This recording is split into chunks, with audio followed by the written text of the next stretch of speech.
1 Reis, capítulo de número 11, de 1 a 8. Veja o que diz o texto e como ele narra a tragédia de Salomão.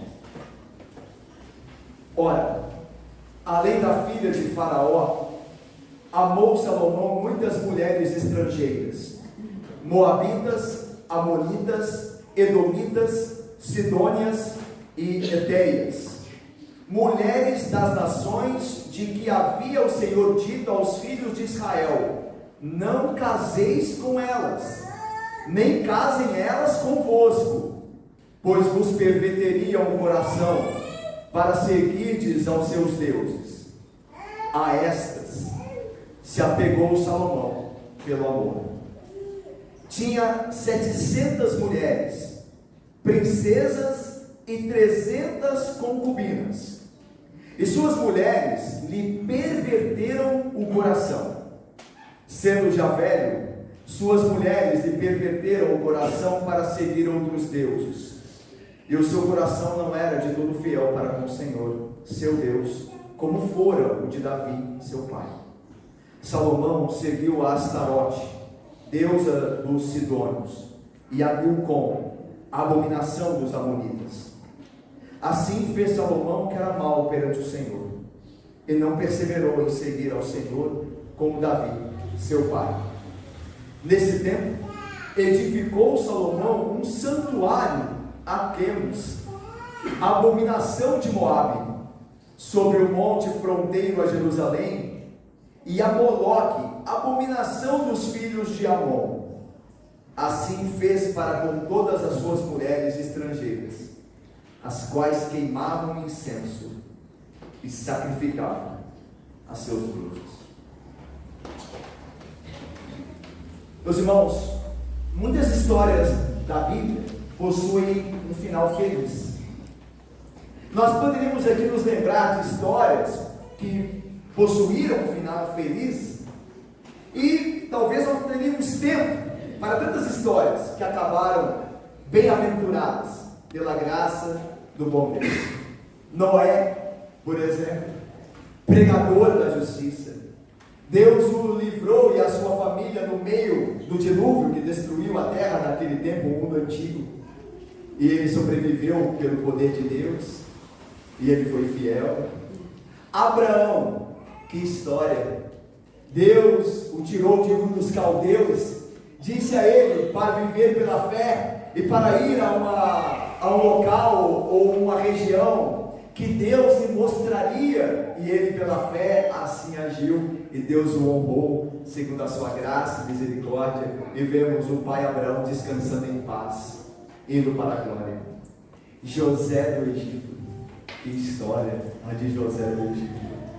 Igualmente íntegro e justo pela graça de Deus, o quanto sofreu na mão de seus irmãos, o quanto padeceu injustiças, mas por fim Deus o exaltou de toda maneira, porque ele confiara em Deus, ele obedecera pelo poder de Deus, pela misericórdia de Deus, ao Deus e aos seus mandamentos, e então Deus honrara a José, e ele acabou como príncipe do Egito, como uma grande autoridade do povo egípcio, e salvou seus familiares da fome, como está registrado em Gênesis. E o que não dizer da maior história, da principal história, da qual falam todas as histórias da Bíblia, a do Senhor e Salvador e Rei Jesus Cristo. Ele que encarnou-se, fez-se carne, habitou entre nós, cheio de glória e de verdade, se humilhou por amor de nós, morreu morte maldita da cruz, mas ao terceiro dia ressuscitou dos mortos, subiu ao céu, está sentado à destra de Deus Todo-Poderoso, de onde há de vir para julgar vivos e mortos, e se fazer de fato como já é, Senhor de tudo e de todos. Que grande história, que nós ainda veremos a sua consumação de fato, e que feliz final será esse. A Bíblia está cheia de histórias e de vida com final felizes. Todavia, a Bíblia nos conta de algumas tragédias também.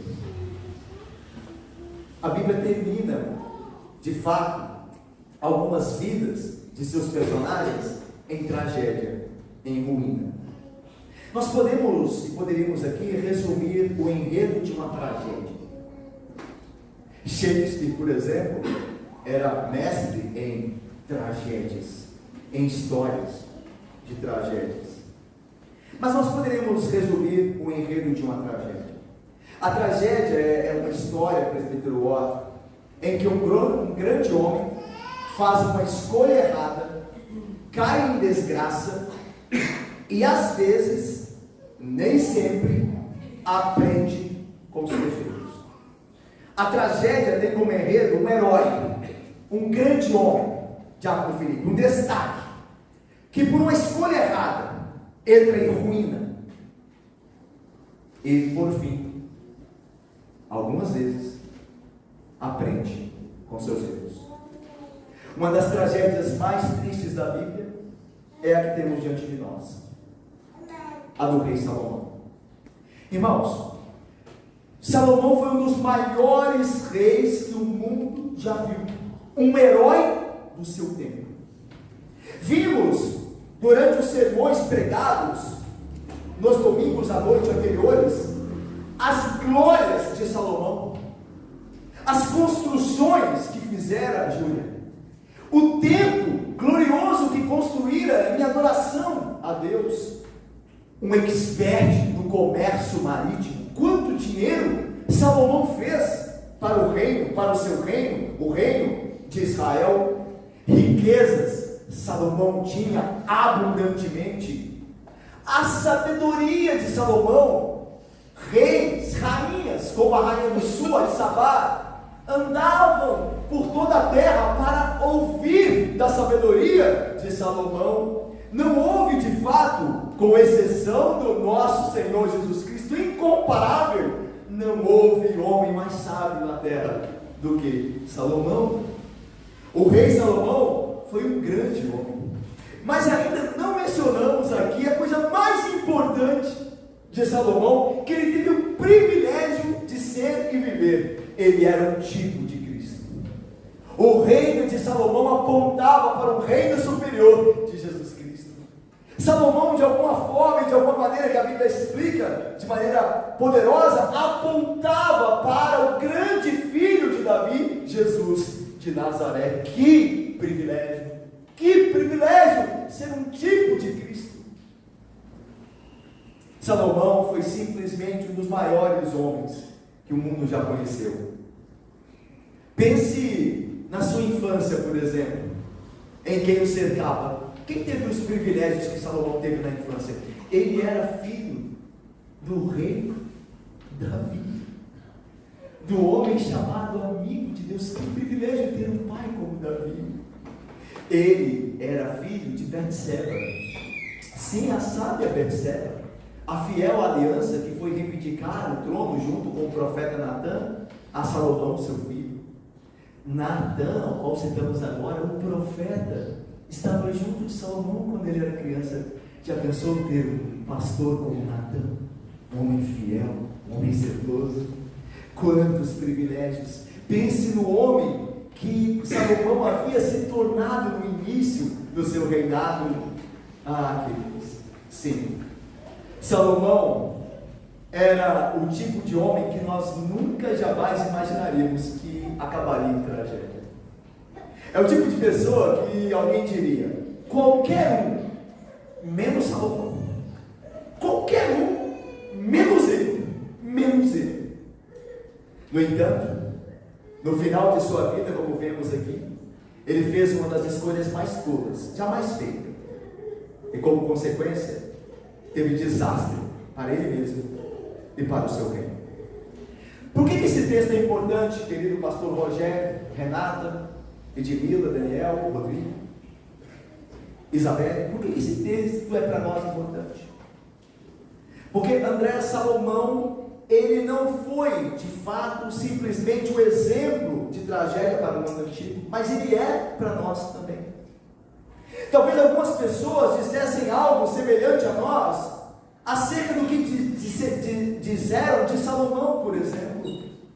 Talvez algumas pessoas olhem para nós e considerem-nos como grandes exemplos de fé, como crentes zelosos, como pessoas que jamais enfrentariam a tragédia, jamais cairiam em ruína. Afinal, nós fizemos um compromisso com Cristo, nós somos ativos nos cultos da igreja, nós temos dons através dos quais, dons espirituais através dos quais nós servimos a Deus para a sua glória e a edificação da igreja. Para alguns de nossos amigos, vizinhos e familiares, somos a definição viva de um cristão. Talvez alguns diriam de nós, todos, menos ele. No entanto, é fácil a nossa história se transformar em uma verdadeira tragédia. Reflita com sabedoria, pense bem, que pecado ou pecados você está tentando cometer, ou talvez já tenha cometido, que poderia levar a sua vida a uma calamidade, a uma tragédia? Não é verdade que nossos pecados nos ameaçam? Talvez você esteja pensando em fazer algo que pode arruinar a sua vida.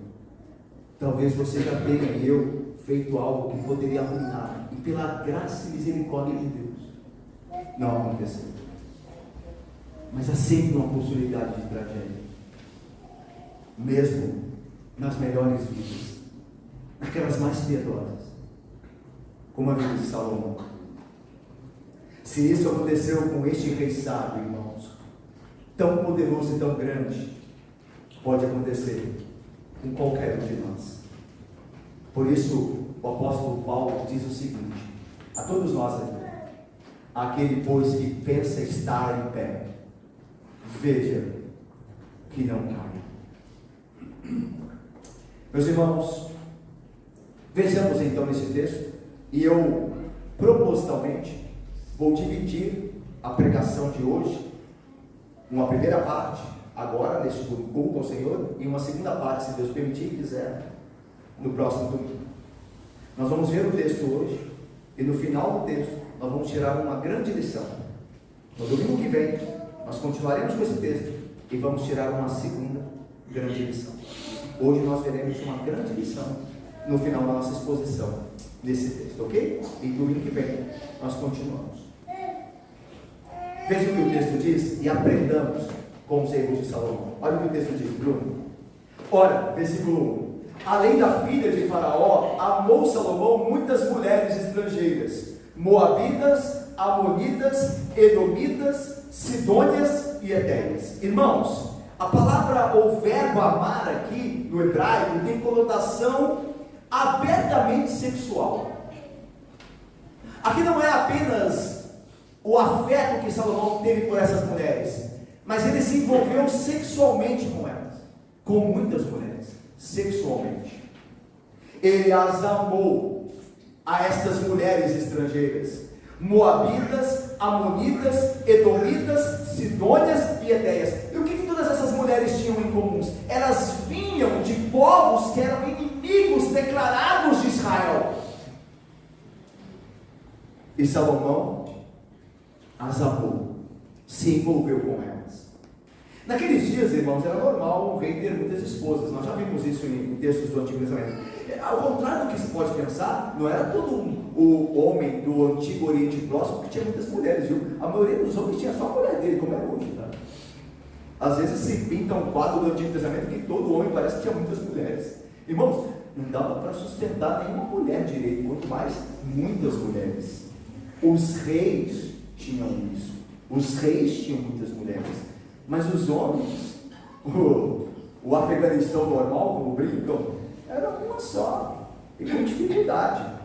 E a ideia de ter muitas mulheres não era porque aquele homem era insaciável nos seus prazeres sexuais, é porque ter muitas mulheres naquele mundo do Oriente Antigo Próximo significava ter poder e influência. Ou seja, se eu tenho muitas mulheres, provavelmente eu vou ter muitos filhos. E eu tenho muitas mulheres e muitos filhos, provavelmente eu posso sustentá-los. Daí então eu tenho muito dinheiro, eu tenho muito poder. Isso trazia influência. Por isso que reis e grandes homens ricos, tinham muitas mulheres, não propriamente para satisfazer os seus desejos sexuais, mas para mostrar poder e influência. E é interessante que Deus tolerou isso no meio do seu povo. Isso nunca foi ideal de Deus, um homem ter várias mulheres. Pelo contrário, lá em Gênesis, da criação, Deus diz: una-se o homem à sua mulher, no singular, e torne-se com ela uma só carne. Mas é interessante que mesmo nesse contexto que Deus tolera essas coisas entre o seu povo, Deus dá sinais de que Deus de fato cria um homem para se dedicar emocionalmente a uma mulher só. Vou dar-lhes prova, ou melhor, lembrar-lhes aqui de textos bíblicos dos patriarcas, quando se uniam a duas mulheres, por exemplo. Você tinha, por exemplo, Jacó, é um exemplo disso, que casou-se com Lia e Raquel, mas amava a Raquel. O texto sempre está lembrando a nós. Ele tem duas mulheres, mas ele ama Raquel. Ele sempre está se preocupado com Raquel. Abraão, que tinha Agar, a concubina, com Sara, despede a concubina, permanece com Sara. Mesmo, o que está dizendo? Olha que interessante, a Bíblia nunca está aprovando, ela está contando histórias. Tem que ter cuidado com isso. A Bíblia conta a história, não está dizendo que aquilo está certo, está contando o fato. Mas mesmo quando o fato, ela dá princípios para nós. Ela está dizendo: um homem deve amar uma só mulher. E ali dava um princípio, porque embora fosse casado com mais de uma mulher, aqueles homens amavam uma mulher apenas. Estavam ligadas a esta uma mulher. Lembra de Ana e Penina? Que o marido de Ana amava Ana mais do que Penina. Veja. Até naquele contexto que não realizava propriamente a vontade de Deus plena do homem ter apenas uma mulher, até ali Deus mostrava o princípio de que o coração do homem deve ser dado a uma mulher apenas.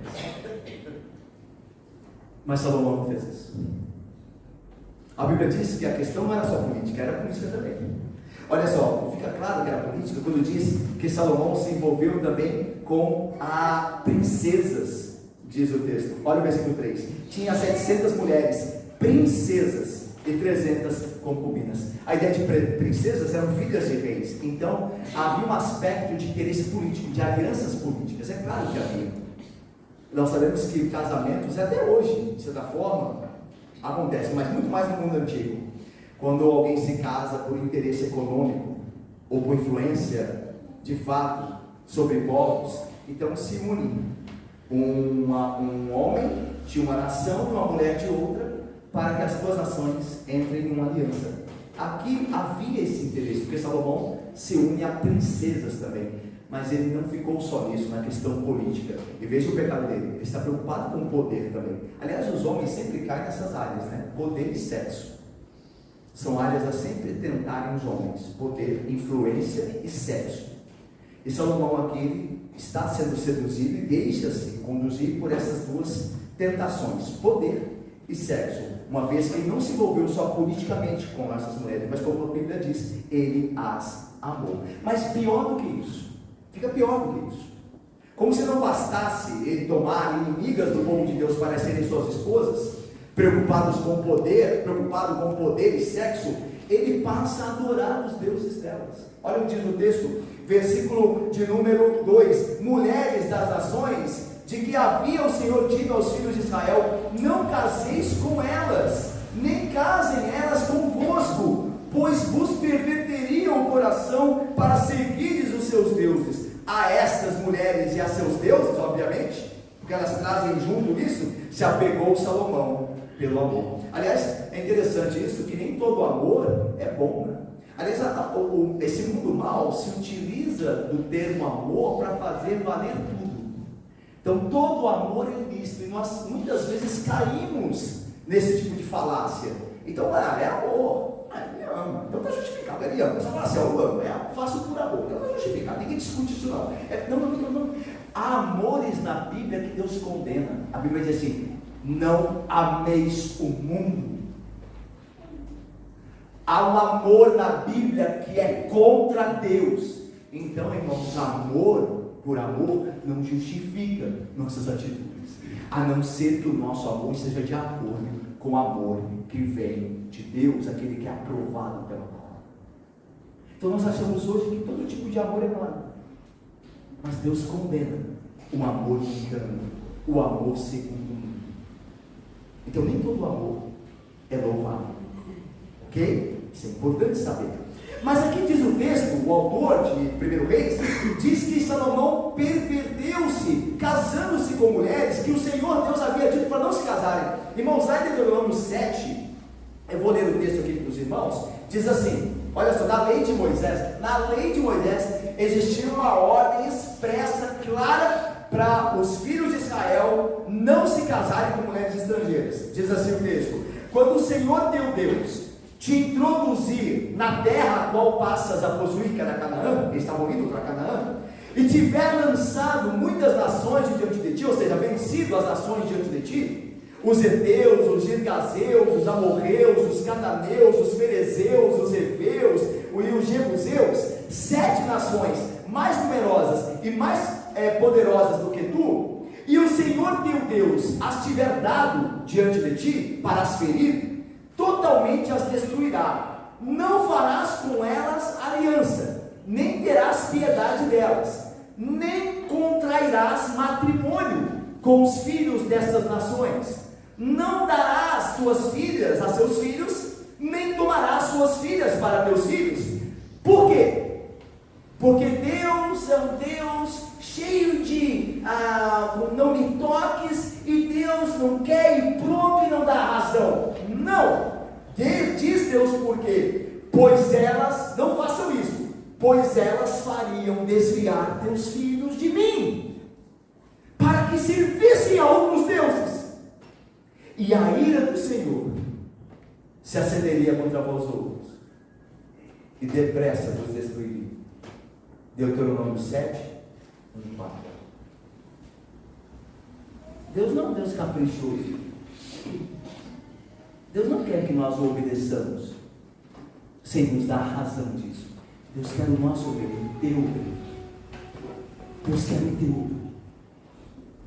Não faça isso, porque elas desviariam teus filhos de mim, e eles pecariam, e a ira do Senhor os alcançaria.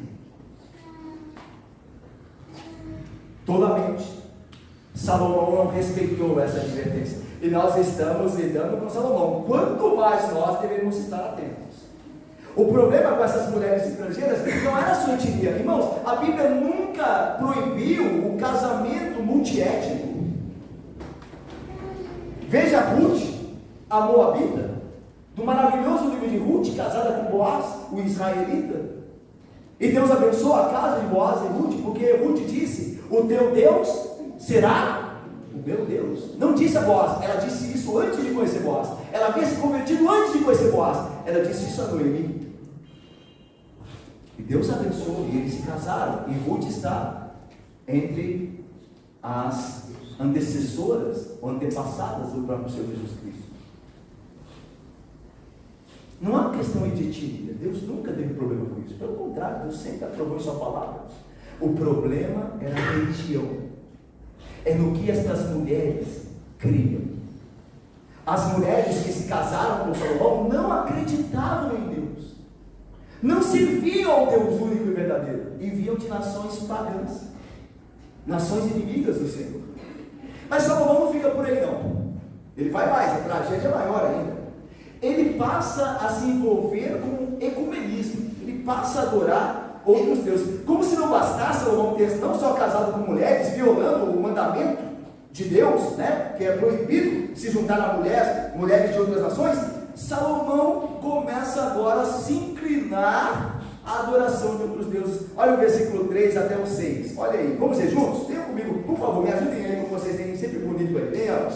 Tinha 700 mulheres, princesas, e 300 concubinas, e suas mulheres desperderam o coração, sendo já velhos, suas mulheres desperderam o coração para seguir outros deuses, e o seu coração não era de todo fiel para com o Senhor, seu Deus, como fora o de Davi, seu pai.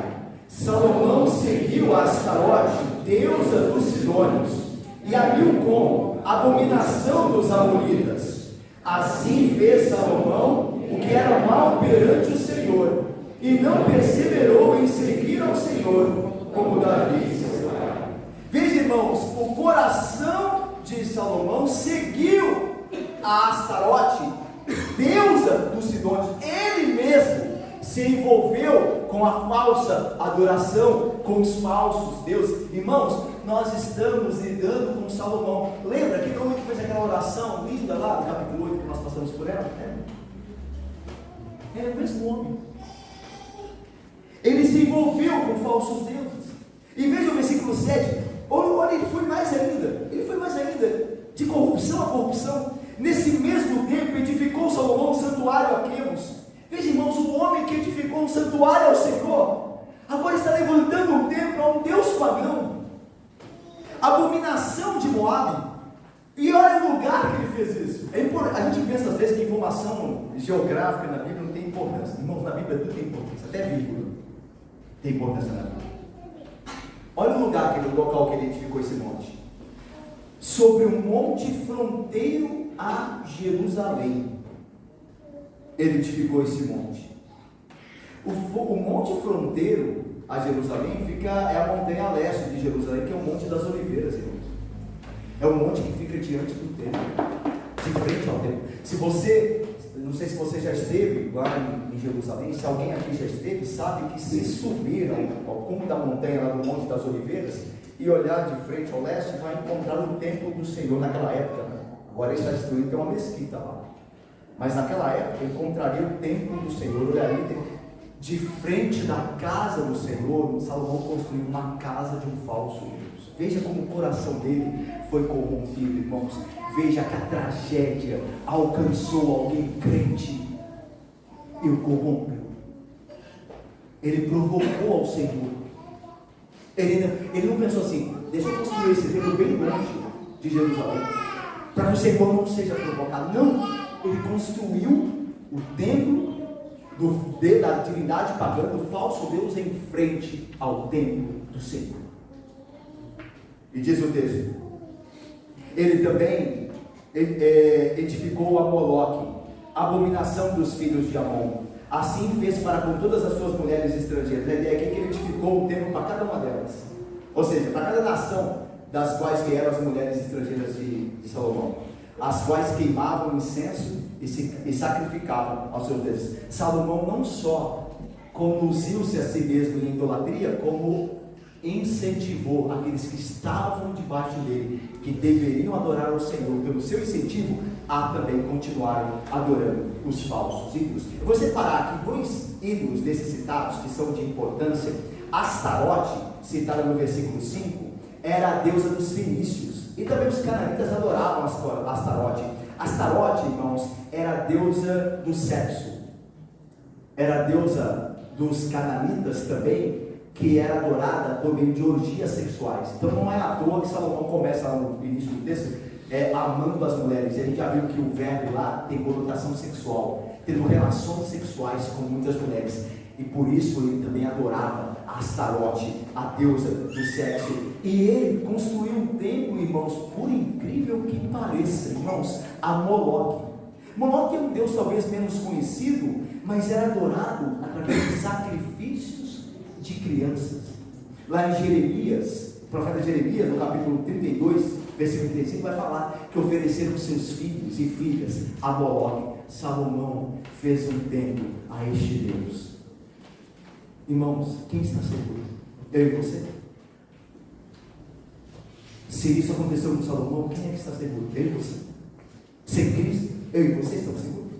Não flerte com o mundo. Quem está em pé, veja que não cai. Não flerte.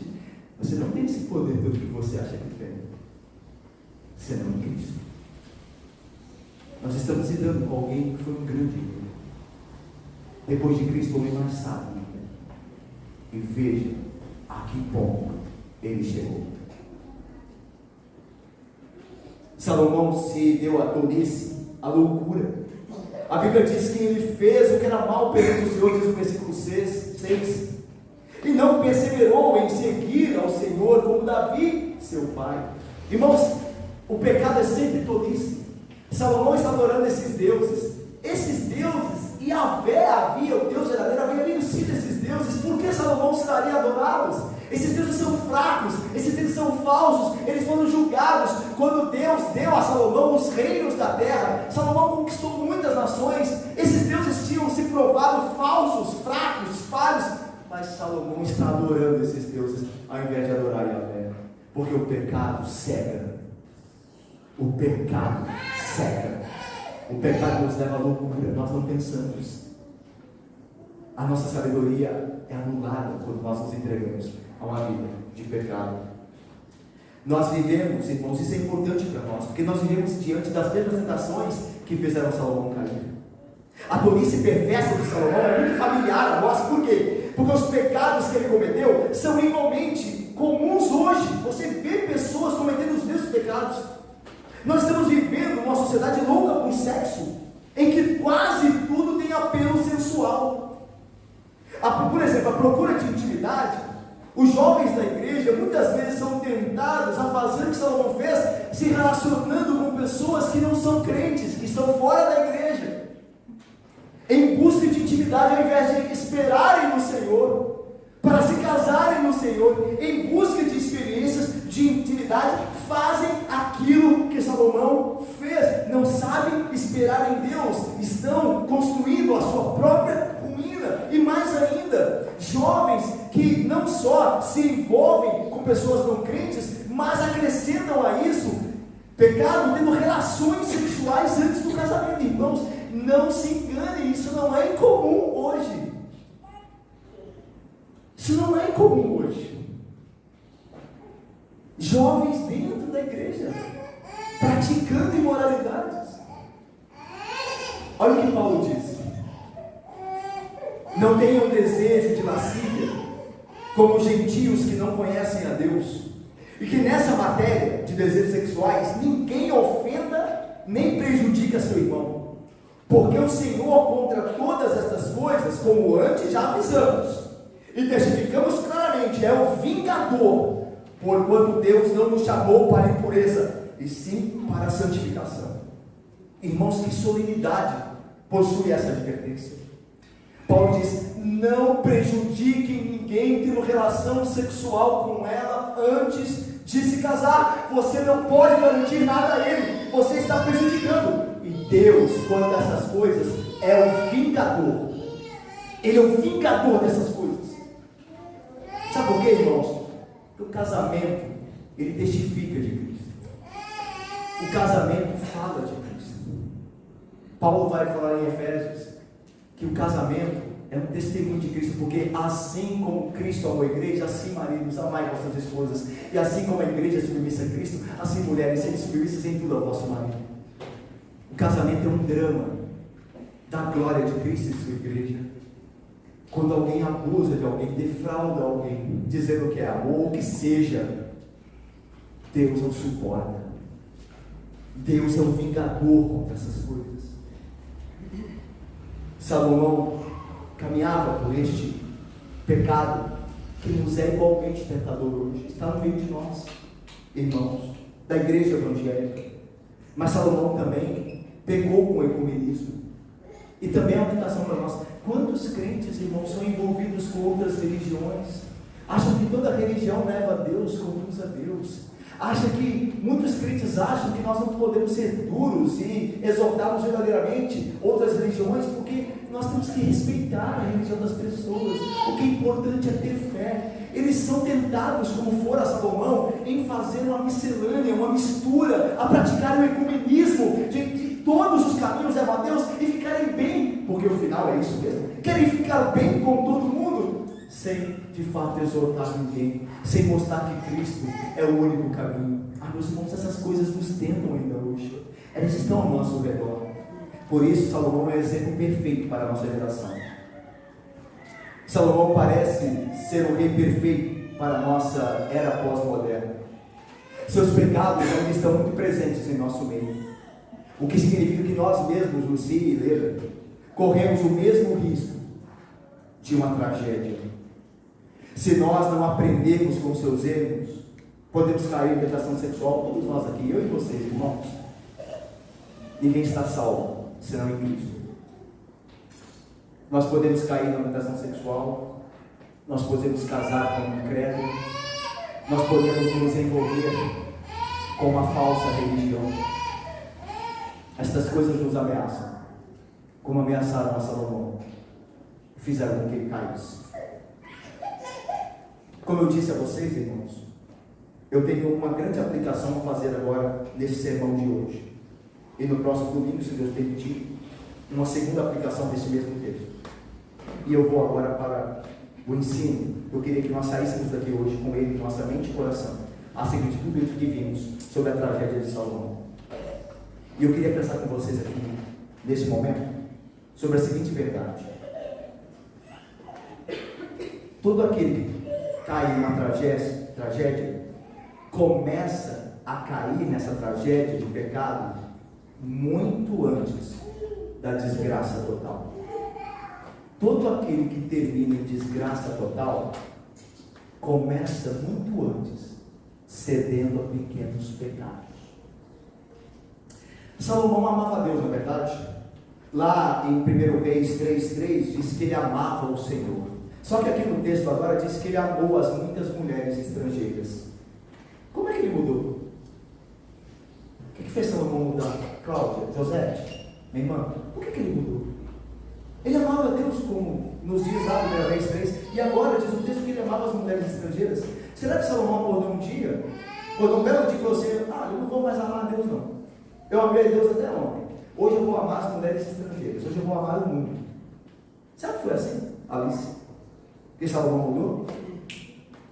Do dia para a noite? Não, não foi assim. Não acontece de um dia para o outro.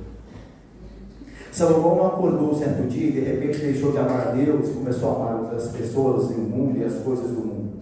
Não, a mudança espiritual de Salomão ocorreu aos poucos, como sempre acontece. Um teólogo certa feita disse corretamente, abre aspas, olha só, irmãos, uma pequena mudança na trajetória pode fazer uma grande diferença no destino, não é verdade? Você viaja por aí, chegou na bifurcação, se você errar, aquele pequeno espaço da bifurcação é um pequeno espaço ali. Geograficamente você parece ter controle dele, certo? Mas um movimento em falso, errado, vai te levar para muito longe do seu destino. Então esse teólogo continua: uma pequena mudança na trajetória pode fazer uma grande diferença no destino de alguém. Muitas vezes o pecado começa com o que pode parecer uma concessão menor. Só isso. Talvez a providência para suprir uma carência. Eu preciso de alguém.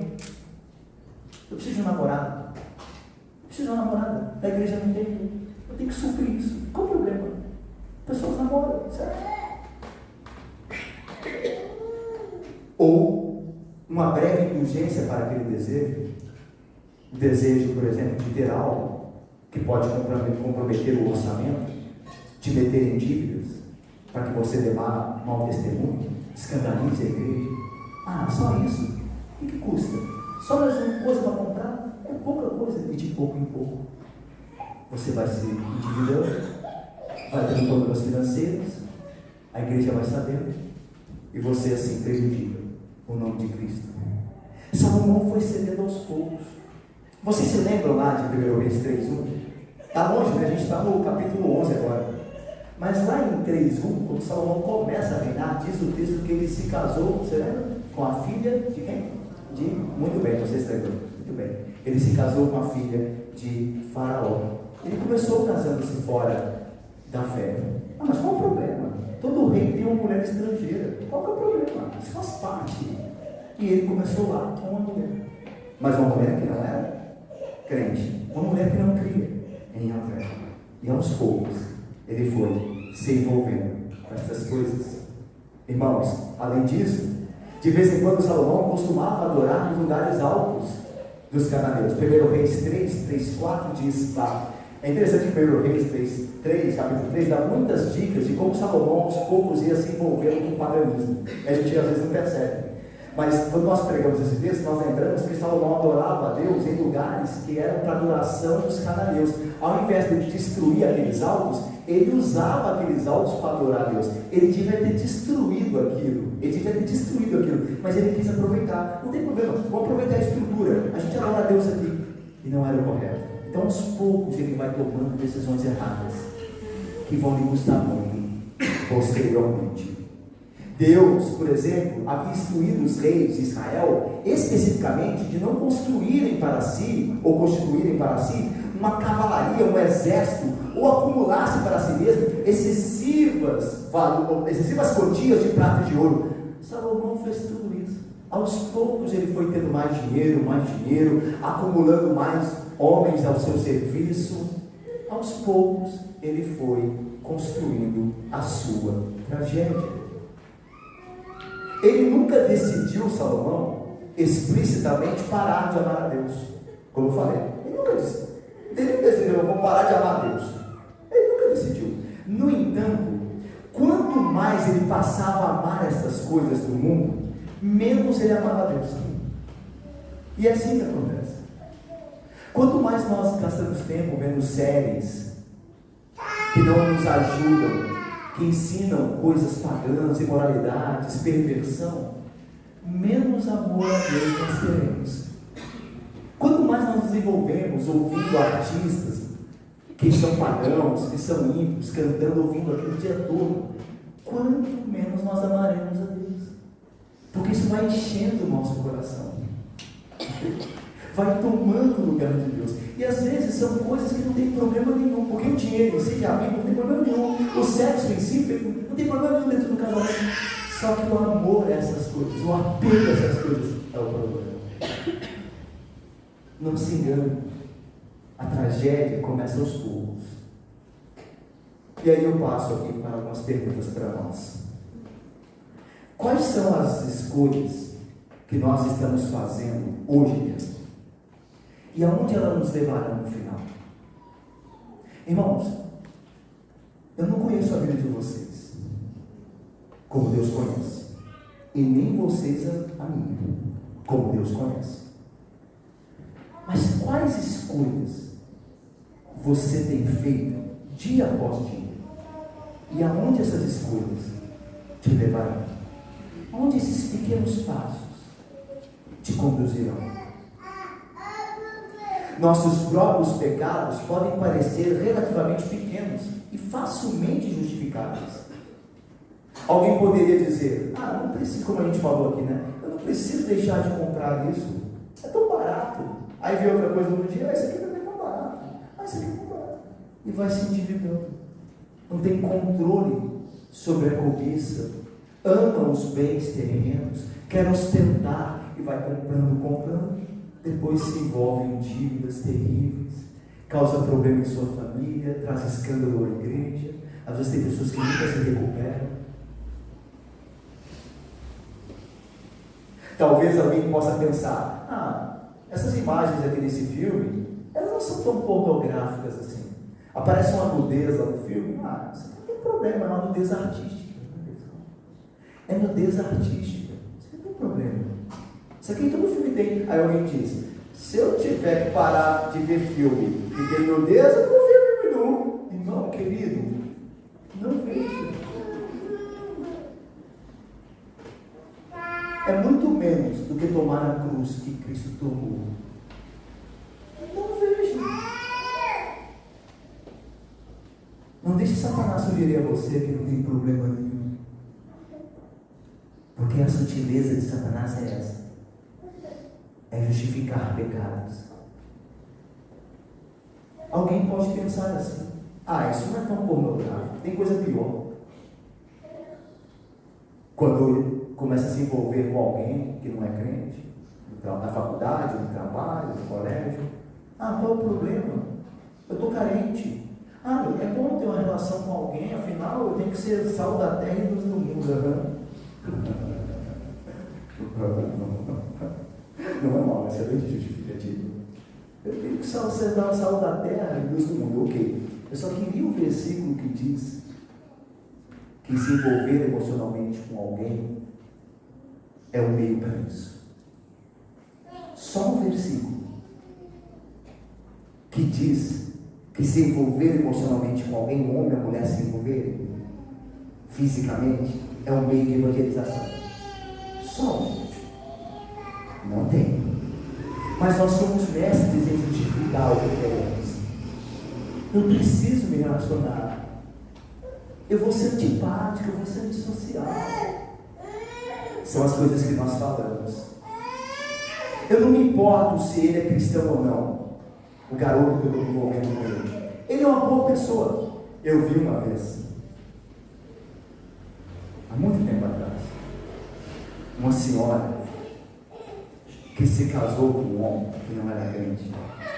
E a justificativa dela, quando perguntaram a ela por que ela tinha se casado com aquele homem, foi a seguinte: ele me faz rir. Foi a justificativa dela. Ele me faz rir. Naquele momento que nós conversamos com ela, ela estava chorando por conta daquele marido ímpio. Veja, nós justificamos as coisas. Não tem problema. É uma boa pessoa. Uma boa pessoa sem Cristo, irmãos, nem nós que somos crentes, somos ainda santos como deveríamos ser. Às vezes somos difíceis e terríveis. Aí, alguém diz que uma pessoa que não crê em Cristo é uma boa pessoa. Irmãos, lembre-se do jovem rico. Senhor, o que farei eu para herdar a vida eterna? Bom mestre. E Jesus diz: por que me perguntas acerca do que é bom? Bom, sobrinho, você não é bom. Ninguém é bom sem a graça de Cristo. Cuidado, irmãos. As pessoas geralmente não são quem parecem ser. Geralmente. Você tem que ter cuidado da igreja também. Deixa eu fazer um parênteses aqui. Não pense que todo mundo que está na igreja é crente. Então, veja, se você tem que ter cuidado aqui dentro, se você é um jovem solteiro, uma jovem solteira, está procurando casar-se no Senhor e tem algumas possibilidades na sua igreja, você tem que já ter cuidado aqui dentro. Aqui dentro você já tem que ter cuidado, porque nem todo mundo que pode estar aqui pode ser crente de fato. Imagino que você não encontrará lá fora. A Bíblia nos adverte para o nosso bem essas coisas. Irmãos, aprendamos com o erro de Salomão. Resista a cada pecado pequeno, como se a sua vida dependesse disso. Veja em cada pecado pequeno uma possibilidade de desgraça maior, como todo pecado é. Os puritanos, os reformados ingleses e escoceses, muitas vezes comparavam pequenos pecados com filhotes de cobra. É interessante essa comparação. Os pecados pequenos são como filhotes de cobras que saem do ninho. Eles são minúsculos, esses filhotes, mas mortais. E se não forem condenados à morte quando saírem dos seus ovos, sendo esmagados aí mesmo, sim, eles se transformarão em enormes víboras, em enormes serpentes. Assim, meus irmãos, sempre que descobrimos o menor pecado em nós, que poderia, a menor inclinação pecaminosa em nós, que poderia transformar a nossa vida numa tragédia, como os pecados fizeram a Salomão, devemos lutar contra os pequenos pecados com toda a nossa força, através do poder do Espírito Santo. Que o Senhor Jesus Cristo nos ajude a aprender com os erros de Salomão. Irmãos, eu lhes faço uma pergunta: se nós podemos aprender com o erro dele, por que nós deveríamos errar? Se aquilo que foi escrito para a nossa edificação. Lembre-se, pecados pequenos levam a grandes tragédias. Que Deus nos guarde. Amém, irmãos.